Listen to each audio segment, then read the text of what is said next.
Un piccolo passo per il federalismo, un grande passo per i comuni. Nasce il Patto di Stabilità Veneto. La Regione apre i rubinetti e crea una camera di compensazione di 35 milioni di euro per ridare ossigeno ai municipi virtuosi che, pur avendo soldi in cassa, non possono spendere per rispettare i parametri imposti dallo Stato.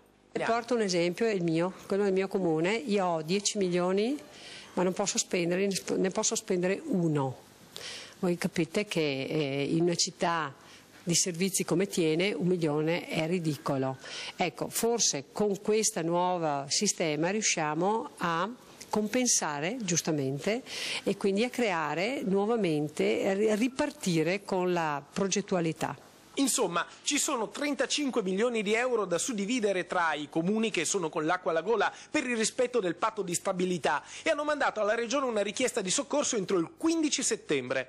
Oggi in Veneto sono 200 i comuni in difficoltà, sono invece 268 i centri sotto i 5.000 abitanti che non sono stati informati per tempo del termine ultimo per accedere ai benefici. Per loro il crack è inevitabile a meno che non vengano trovate nuove soluzioni per sostenerli. I 94 sindaci che invece hanno presentato per tempo la domanda si divideranno 35 milioni di euro, molto meno dei 52 milioni richiesti. È un primo passo, ma ne dobbiamo fare di passi.